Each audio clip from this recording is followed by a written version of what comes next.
ಪರಂ ಶಾಂತಿ Kannada YouTube channel ಪರಂ ಶಾಂತಿ ಬೇಹದ್ ಜ್ಞಾನಕ್ಕೆ ಸ್ವಾಗತ. ಬೇಹದ್ನ ಎಲ್ಲ ಕ್ಯಾಟಗರಿಯ ಆತ್ಮಗಳ ಅಂತಿಮ ಪುರುಷಾರ್ಥ, ಇದರ ಬಗ್ಗೆ ಬಾಪೂಜಿಯವರು ಈ ರೀತಿ ತಿಳಿಸ್ತಾ ಇದ್ದಾರೆ. ಯೋಗ ಬಲದಿಂದ ಆತ್ಮನ ಪಾಪದ ವಿನಾಶ ಹೇಗೆ ಆಗುತ್ತದೆ ಅಂದರೆ, ಯಾರು ತಮ್ಮ ಜನ್ಮದ ಪಾಪ ಹಾಗೂ ಪುಣ್ಯಗಳ ಕರ್ಮಗಳನ್ನು ಅಂದರೆ ಪಾಪ ಹಾಗೂ ಪುಣ್ಯ ಈ ಎರಡೂ ಆತ್ಮನಲ್ಲಿ ರೆಕಾರ್ಡ್ ಆಗಿರುತ್ತವೆ. ಪಾಪಕ್ಕೆ ಶಿಕ್ಷೆಯಂತೂ ಪ್ರತಿಯೊಬ್ಬ ಆತ್ಮವು ಅನುಭವಿಸಲೇಬೇಕಾಗುತ್ತದೆ. ಅಂದರೆ ಪ್ರತಿ ಆತ್ಮವು ತಾನು ಮಾಡಿದಂತಹ ಪಾಪ ಹಾಗೂ ಪುಣ್ಯದ ಫಲವನ್ನು ಭೋಗಿಸಲೇಬೇಕಾಗುತ್ತದೆ. ಈ ಪಾಪ ಹಾಗೂ ಪುಣ್ಯಗಳು ಆತ್ಮನ ಕಾರಣ ಶರೀರದಲ್ಲಿ ರೆಕಾರ್ಡ್ ಆಗಿ ಉಳಿದುಕೊಂಡಿರುತ್ತವೆ. ಯೋಗ ಅಗ್ನಿಯಿಂದ ಈ ಪಾಪಗಳನ್ನು ನಾವು ವಿನಾಶ ಮಾಡಬಹುದು.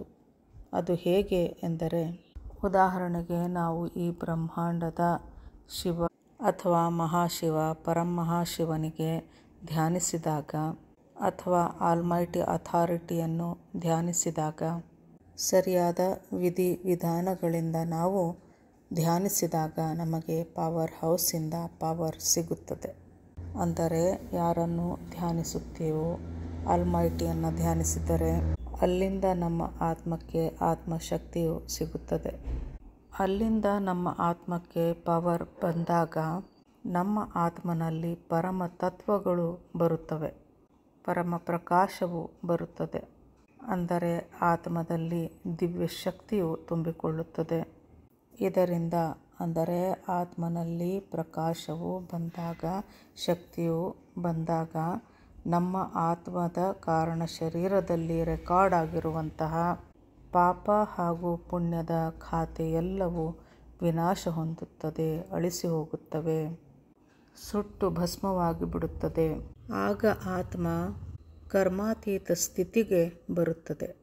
ಕರ್ಮಾತೀತ ಸ್ಥಿತಿ ಬಂದಾಗ ಆತ್ಮವು ಕರ್ಮದಿಂದ ದೂರ ಸರಿಯುತ್ತಾನೆ.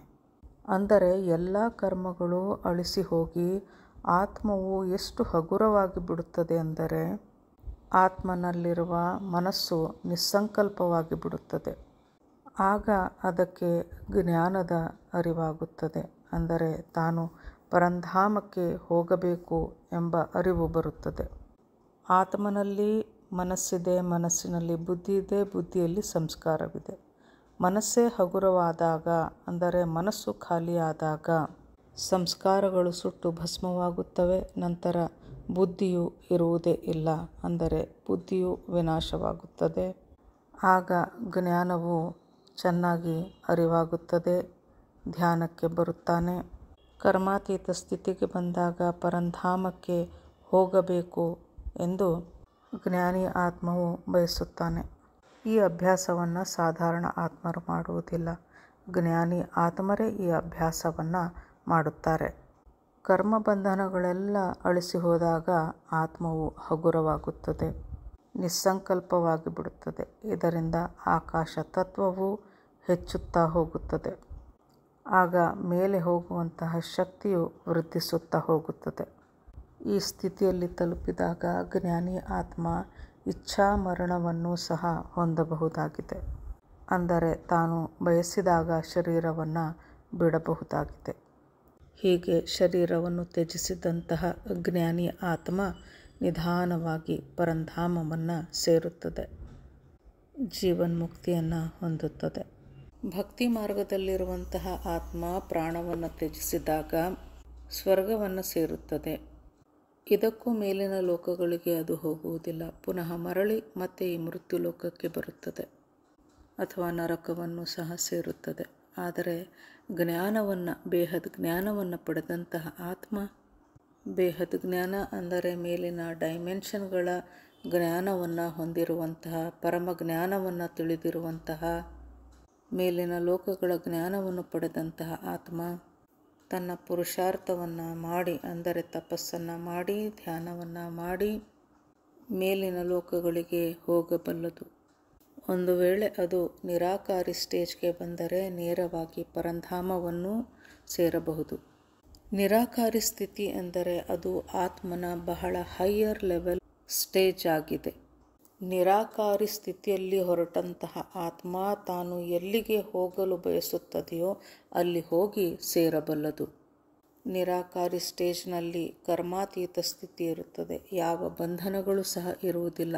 ಎಲ್ಲ ಬಂಧನಗಳಿಂದ ಆತ್ಮ ಮುಕ್ತವಾಗಿರುತ್ತದೆ.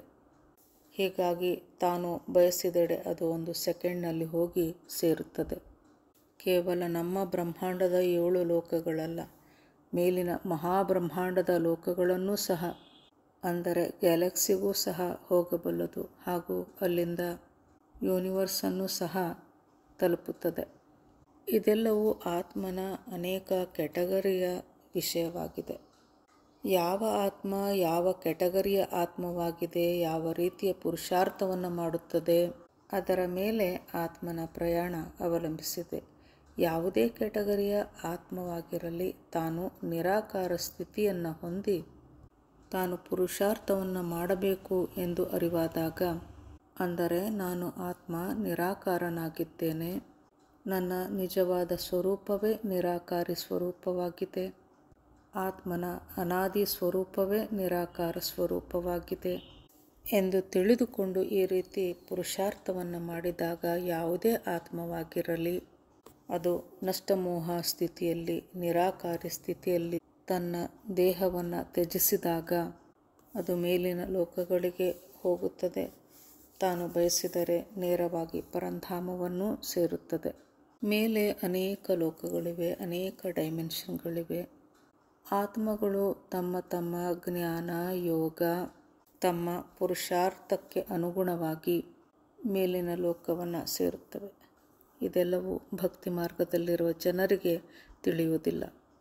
ಭಕ್ತಿ ಮಾರ್ಗದ ಆತ್ಮರು ದೇಹ ಸಂಬಂಧಿಗಳಲ್ಲಿ ಸಿಲುಕಿಕೊಂಡಿರುತ್ತಾರೆ. ಜನ್ಮ ಮರಣದ ಚಕ್ರಕ್ಕೆ ಒಳಗಾಗುತ್ತಲೇ ಬರುತ್ತಾರೆ. ಇವರಲ್ಲಿ ಜ್ಞಾನ ಇರುವುದಿಲ್ಲ. ಬಾಪೂಜಿಯವರು ಸದಾ ಹೇಳುತ್ತಾರೆ, ಜ್ಞಾನ ಮತ್ತು ಭಕ್ತಿ ಈ ಎರಡರಲ್ಲಿ ಅಜಗಜಾಂತರ ವ್ಯತ್ಯಾಸವಿದೆ. ಕಟ್ಟಕಡೆಯ ಪುರುಷಾರ್ಥವೆಂದರೆ ಬೇಹದ ಜ್ಞಾನವನ್ನು ತಿಳಿದುಕೊಂಡು ನಾನು ಒಂದು ನಿರಾಕಾರಿ ಆತ್ಮವಾಗಿದ್ದೇನೆ ಎಂದು ಪುರುಷಾರ್ಥವನ್ನು ಮಾಡಬೇಕು.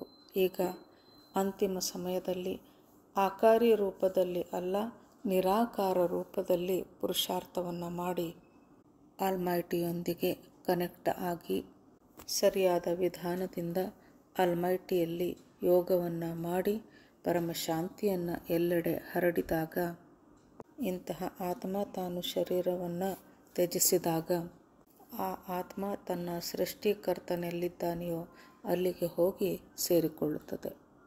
ನಿರಾಕಾರಿ ಸ್ಥಿತಿಯಲ್ಲಿ ಅತಿ ತೀವ್ರವಾದಂತಹ ಪುರುಷಾರ್ಥವಾಗುತ್ತದೆ.